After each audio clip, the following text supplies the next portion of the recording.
Nobody told me to stay. That's the part people always get wrong when I tell it now. Lord Ashcombe didn't ask me to keep the ridge. He forgot to ask me anything at all. They left in the last week of harvest, when the frost came early, and the well in the lower field turned to iron.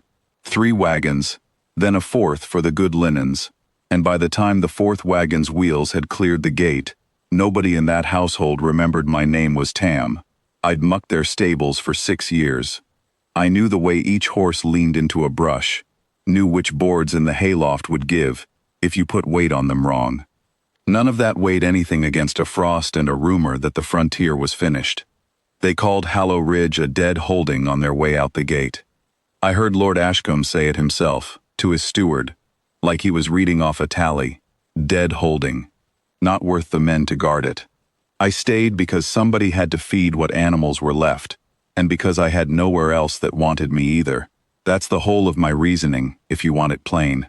I wasn't brave. I was just still there when everyone else wasn't.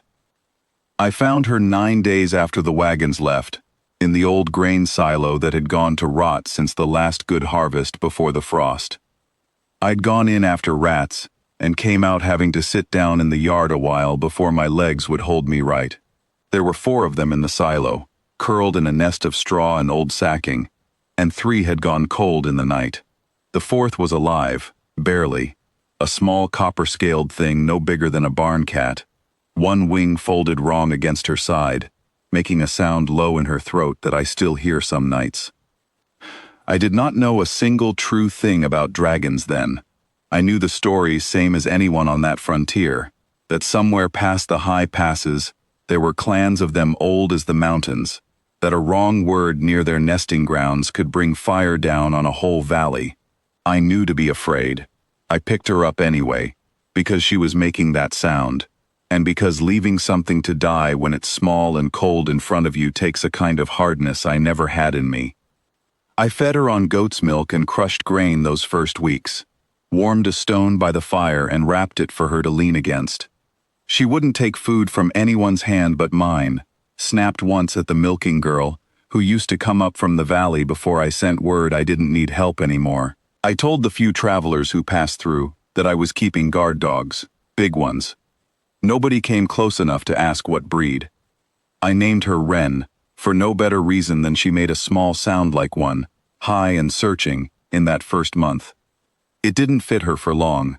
By her second winter she stood taller than my shoulder, and her wing had healed crooked, but strong enough to carry her in short bursts across the yard, and there was nothing wren-sized left about her but the name, which I kept anyway. She'd taken to sleeping across the barn threshold at night, her long body curled around the doorframe like she'd decided that was hers to hold shut. There were hard seasons. The winter she took a fever.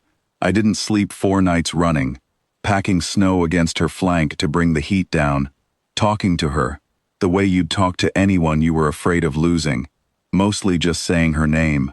A scavenger party came through the second spring, looking for anything the lords had left worth stripping, and I met them at the gate with a hay fork and a flat voice, and told them the holding was mine now, under new claim, and they didn't press it. I wasn't as calm as I sounded. She was denned in the root cellar the whole time, silent, because I'd taught her that stillness could be a kind of shelter too. I learned her the way you learn any animal that can't tell you what's wrong with words. The particular low rumble that meant her wing ached before a storm. The way she'd press her skull flat against my chest when the nights got too quiet, as though quiet itself had a weight to it she needed help carrying. I learned to patch fence with one hand and keep the other free, in case she startled at a hawk's shadow, learned which of the old grain stores had gone sour, and which she could still stomach, learned to sing badly, and low, because it seemed to settle her better than silence ever did.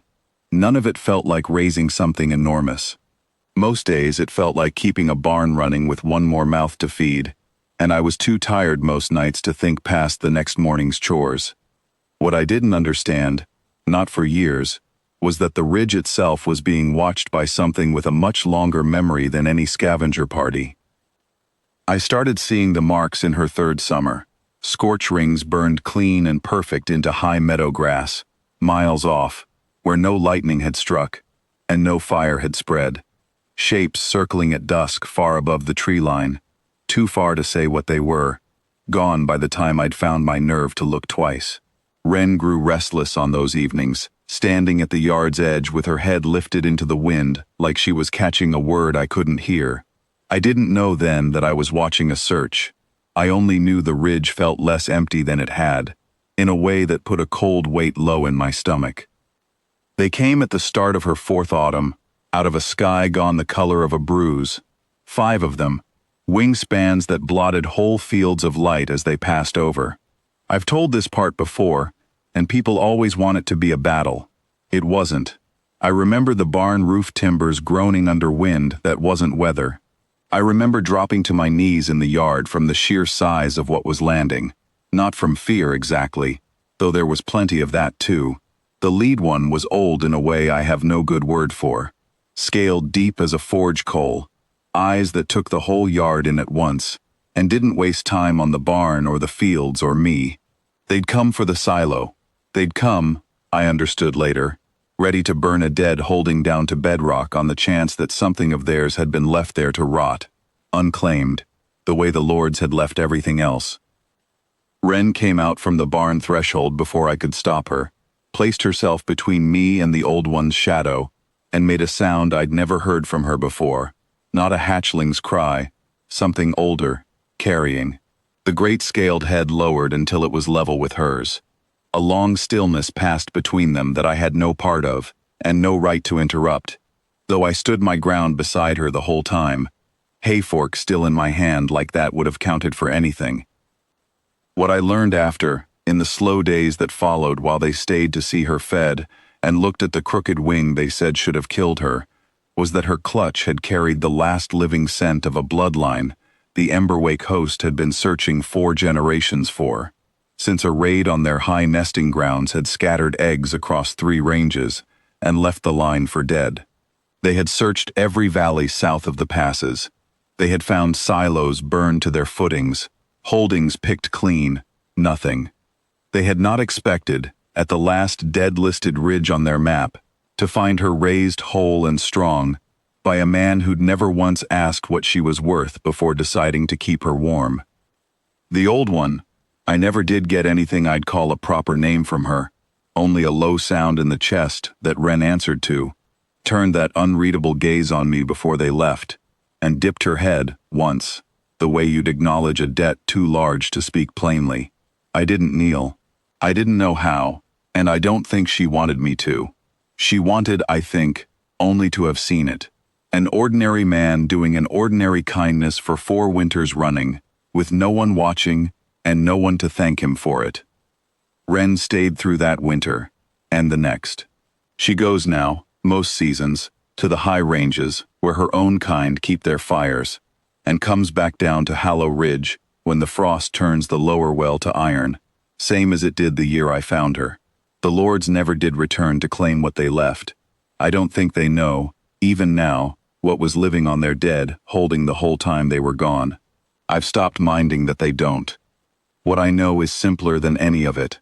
A thing left for dead by the people who should have wanted it can still be raised into something whole, if somebody plain enough stays to do the raising. Nobody has to see you do it.